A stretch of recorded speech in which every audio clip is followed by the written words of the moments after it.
नमस्कार, मैं हूँ आपके साथ अमन शाह और आप देख रहे हैं केकेडी न्यूज। वक्त हो गया रिपोर्टर्स रिपोर्ट का। नजर डालेंगे इस वक्त की कुछ बड़ी खबरों की तरफ। खबर सहारनपुर जिले के देवबंद से है, जहां पर पश्चिम प्रदेश मुक्ति मोर्चा और भारतीय किसान यूनियन ने किसानों की समस्याओं को लेकर धरना प्रदर्शन किया, जिसके तहत सैकड़ों किसानों ने चक्का जाम किया और इसके बाद किसानों ने किसान सम्मान रैली भी निकाली। आपको बता दें कि किसानों ने अपने अधिकारों के लिए मांग की है और प्रदर्शन भी किया है। आपको बता दें कि किसानों का कहना है कि अगर योजना को खेती से नहीं जोड़ा जाएगा, किसानों को कृषि कृत्य हेतु निःशुल्क बिजली नहीं दी जाएगी, आम लोगों को बिजली के आधे रेट नहीं किए जाएंगे, चीनी मिलों में गन्ना भुगतान व ब्याज अविलंब नहीं मिलेगा, तो ऐसे ही आगे भी प्रदर्शन होते रहेंगे। एसडीएम साहब को ज्ञापन दिया गया है, उसका क्या उद्देश्य है, जरा इसके बारे में बताइए। देखिए, पश्चिम प्रदेश मुक्ति मोर्चा पिछले 2 दशक से पृथक पश्चिम प्रदेश की लड़ाई लड़ रहा है। आज भी मुख्य मुद्दा था कि पश्चिमी उत्तर प्रदेश के 26 जिलों को मिलाकर पृथक पश्चिम प्रदेश का निर्माण कराया जाए। दूसरे, हम लोगों ने पश्चिम प्रदेश मुक्ति मोर्चा के साथ साथ भारतीय किसान यूनियन वर्मा का गठन किया है। जहां पश्चिम प्रदेश मुक्ति मोर्चा अलग राज्य की लड़ाई लड़ेगा, वहीं भारतीय किसान यूनियन वर्मा देश के अन्नदाता किसानों की लड़ाई को मजबूती से लड़ेगी। और ये लड़ाई आर्थिक आज़ादी की लड़ाई होगी, किसानों की और नौजवानों की, मजदूरों की, गरीबों की, वंचितों की। तो भारतीय किसान यूनियन वर्मा चाहती है कि इस देश के अन्नदाता किसानों को उनकी फसलों का लाभकारी मूल्य दिलाया जाए और देश के महान कृषि वैज्ञानिक, हरित क्रांति के जनक डॉक्टर एमएस स्वामीनाथन आयोग की रिपोर्ट को लागू किया जाए। और जब तक किसानों की समस्याएं हल नहीं होंगी, देश इकोनॉमिक रूप से मजबूत। खबर सिद्धार्थनगर जिले से, जहां पर सांसद जगदम्बिया पाल ने स्मार्ट क्लासेस रूम का उद्घाटन किया। आपको बता दें कि जिले में कुल 352 परिषदीय विद्यालयों में स्मार्ट क्लासेस चलेंगे और इसके अलावा जिले भर में 14 विद्यालयों के प्रधानाचार्य और ग्राम प्रधानों को भारत विद्यालय पुरस्कार से भी नवाजा गया। आपको बता दें कि इस अवसर पर सांसद ने कहा कि इससे शिक्षा के क्षेत्र में गति मिलेगी। और अब खबर जनपद सिद्धार्थनगर से है, जहां पर ईंट निर्माता समिति के पदाधिकारियों द्वारा बैठक का आयोजन किया गया। आपको बता दें कि ये बैठक प्रदेश अध्यक्ष अतुल सिंह की अध्यक्षता में हुई और इस बैठक में बढ़ते डीजल, कोल एवं जीएसटी के दामों को लेकर हड़ताल का ऐलान भी किया गया और कहा गया कि जब तक बढ़े हुए दामों में कमी नहीं आएगी, तब तक ये हड़ताल जारी रहेगी। हमारी अखिल भारतीय ईंट निर्माता समिति ने पूरे देश के अंदर भट्ठों को बंद करने का निर्णय लिया और भट्ठों के संचालन में जो लगातार हमारी दिक्कतें बढ़ती चली जा रही हैं। तमिलनाडु के अंदर मिट्टी को उठाने में बहुत दिक्कत हो रही है। उत्तर प्रदेश के अंदर मुख्यमंत्री जी के रॉयल्टी समाप्त कर देने के बाद और रॉयल्टी हमारी जो जमा हो गई हो, प्रमुख सचिव गृह ने स्पष्ट रूप से आदेश किए कि जिन भट्ठों की रॉयल्टी जमा है, उन भट्ठों को किसी भी हालत में किसी तरीके से भट्ठा संचालन में कोई व्यवधान न उत्पन्न किया जाए। और अब खबर जनपद सिद्धार्थनगर से है, जहां पर सिद्धार्थनगर के बोहना थाना के अंदर कुछ दिन पहले मोबाइल की दुकान से चोरों ने मोबाइल सहित लाखों का सामान चुराकर वहां से फरार हो गए, जिसके चलते पुलिस प्रशासन द्वारा लगातार अभियान चलाकर चोर को सामान सहित गिरफ्तार कर लिया गया। और आपको बता दें कि चोरों के पास से एक बैग भी मिला है, जिसमें कि कई सारी कंपनियों के फोन मिले हैं। पकड़े जाने वाले चोरों ने अपना गुनाह कबूल लिया है। एक जनपद सिद्धार्थनगर के थाना मोहाना में काफ़ी समय से सूचना मिल रही थी कि मोबाइल चोरी का गैंग घूम रहा है और एक हमारे यहाँ घटना घटित भी हुई थी। 9:10 की रात में एक दुकान का शटर तोड़कर इनके द्वारा 25 मोबाइल फोन और 1 दर्जन से अधिक ब्लूटूथ और कुछ उपकरण चोरी किए गए थे। उस सूचना पर थाने की टीम के द्वारा, जो हमारे इंस्पेक्टर हैं दोस्त सिंह की टीम के द्वारा 25 मोबाइल फोन और एक दर्जन के लगभग ब्लूटूथ आज ये बरामद किए गए हैं। और एक अभियुक्त है, इसको दपालीपुर के पास से सुबह 4 बजे गिरफ्तार किया गया है। इससे भी पूछताछ की जा रही है, पहले इसने कहाँ नहीं किया है और इसके पहले और अब खबर फिरोजाबाद जिले से है, जहां पर मानक के विरुद्ध बालू ढो रहे ट्रैक्टरों और जेसीबी को पुलिस ने जब्त कर लिया है। आपको बता दें कि ये कार्यवाही उप जिलाधिकारी के निर्देश पर हुई। पुलिस ने बताया कि ये खुदाई अवैध तरीके से हो रही थी, जिसकी वजह से राहगीरों को काफी परेशानी का सामना भी करना पड़ रहा था। और अब खबर मध्य प्रदेश के गुना से है, जहां पर विधिक सेवा प्राधिकरण के निर्देश पर वृक्षारोपण कार्यक्रम का आयोजन किया गया, जिसमें लोगों को कम से कम 5 पौधे लगाने के लिए कहा गया था। और आपको बता दें कि ये वृक्ष पंजन अभियान के तहत लगाए जाएंगे और इसके तहत कुल 2500 पौधे लगाने का लक्ष्य रखा गया। इस मौके पर उपस्थित लोगों को वृक्षारोपण के महत्व को पहचानने और उनमें से योगदान देने के लिए भी प्रोत्साहित किया गया।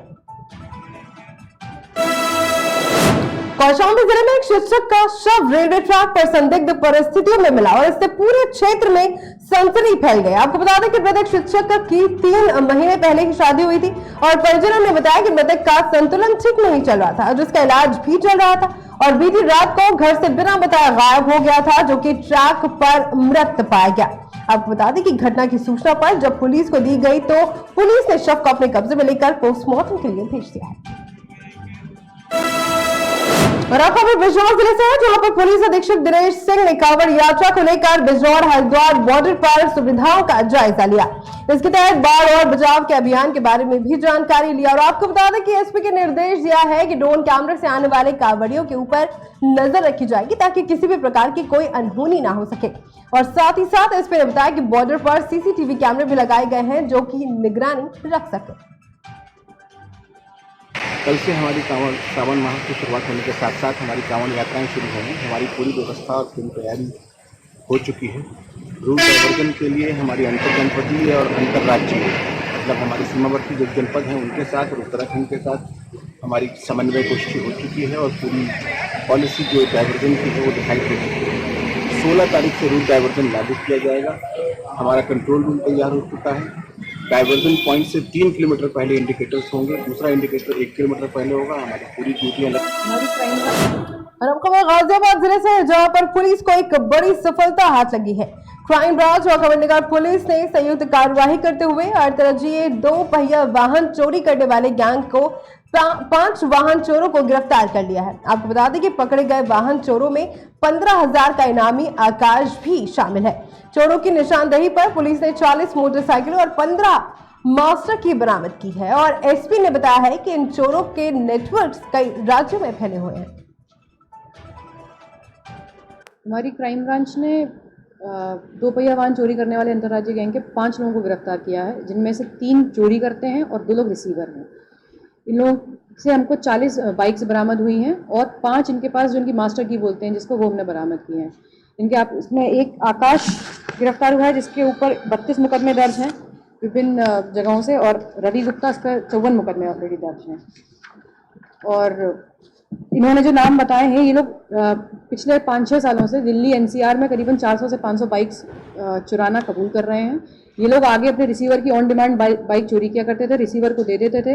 इससे पहले ये लोग जावेद और अब्दुल मेरठ के जो रहने वाले हैं, इनको बाइक दिया करते थे काटने के लिए। वो दोनों अभी क्योंकि जेल में हैं तो उन्होंने आगे मुहसिन और रिंकू को बाइक। और खबर देवरिया जिले से है, जहां पर रुद्रपुर में दूसरी काशी के नाम से प्रसिद्ध दुधेश्वर नाथ मंदिर पर सावन के पहले ही दिन हजारों भक्तों ने महाकाल का जलाभिषेक किया।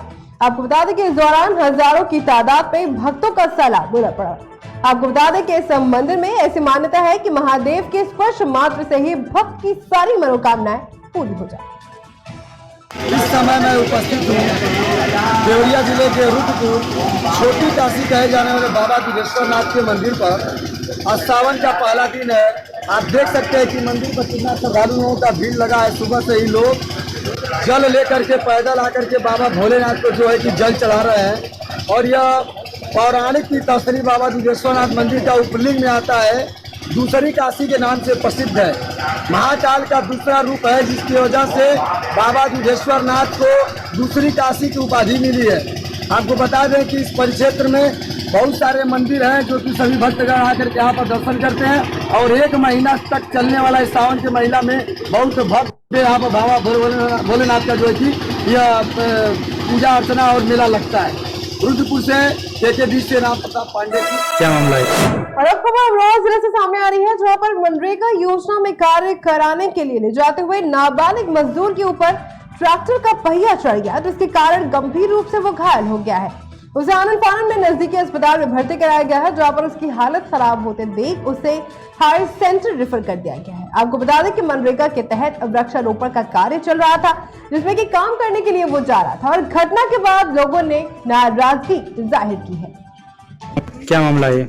मामला कुछ नहीं, प्रधान जी आए कर रही हैं। ये पहले तो मित्रपाल चाचा थे, इनका लड़का था, तो उन्होंने मना कर दिया, पर भी प्रधान जी नहीं माने। वो चले गए खेत को, पीछे बच्चों को लुभाया गया 50 रुपए में, तो बोले नरेगा के पेड़ लगने। वहाँ पर जाकर पता न क्या घटना हुई, इसके ट्रॉली का पहिया बहरहाल उतर गया। और अब खबर एटा के जलेसर से सामने आ रही है, जहां पर सर्राफा कारोबारी करोड़ों की नकदी और सोने के आभूषण लेकर फरार हो गए।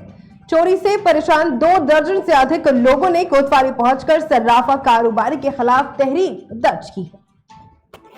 लेके चला गया ना, दुकान में भी ताला लगा है और मकान में भी ताला लगा, बेच के चला गया सब। हमारे पास यहाँ कुछ भी नहीं है।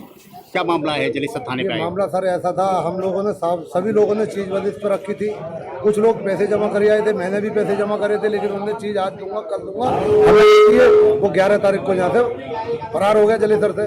लगभग सर ये सभी लोगों का पैसा इतना लेकर भागा है, कम से कम 1-1.5 करोड़ से ऊपर पैसा सारे लोगों का। ये सभी लोग इसमें हिंदू मुसलमान सभी भाइयों का पैसा लेकर फरार हुआ। सर ये बेचारे गरीब लोग हैं, किसी की बहन की शादी है, किसी की बेटी ने अपनी चीज बनवाई है, तो चक्कर में सर ये सभी लोग। और अब खबर फिरोजाबाद से, जहां पर फिरोजाबाद के जसराना उप स्वास्थ्य केंद्र से जुड़ी हुई तकरीबन 150 आशाओं को समय पर वेतन न मिलने को लेकर गुस्साए आशाओं ने उप स्वास्थ्य केंद्र के चैनल में ताला जड़ दिया।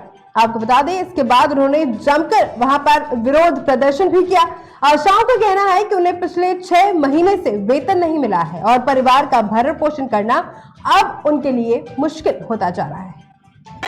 मार्च से हम लोगों के पैसे नहीं आए कि टीबी की सर्वे करो, कि संचारी रोग की सर्वे करो, कि मलेरिया की करो, कि बाकी घर घर जाके रैली निकालो, और बाकी बाद में पैसा एक ना मिल रहा है। तो आप लोग क्या करोगे? आगे की कार्रवाई क्या करोगे? आगे कार्रवाई हम लोगों को पूरा मार्च से लेके अभी तक का पैसा पेमेंट करना है। हड़ताल बजाई से और पैसा नहीं क्या वजह से हड़ताल। कितने दिन तक रखोगे? फिरोजाबाद से कुछ किराएदारों की दबंगई अब सामने आई है। मकान मालिक ने जब उनसे मकान खाली करने के लिए कहा तो किराएदार मकान में ताला लगाकर फरार हो गए। जब मकान मालिक ने मकान खाली करने को कहा तो उनके बेटे ने बुजुर्ग को डराया धमकाया। किराएदार के इस हाकार को बुजुर्ग मकान मालिक को 4 दिन तक अपने ही घर के बाहर बैठने पर मजबूर होना पड़ा। आपको बता दें कि पुलिस ने भी इस मामले में बुजुर्ग की कोई भी सुनवाई अब तक नहीं की है।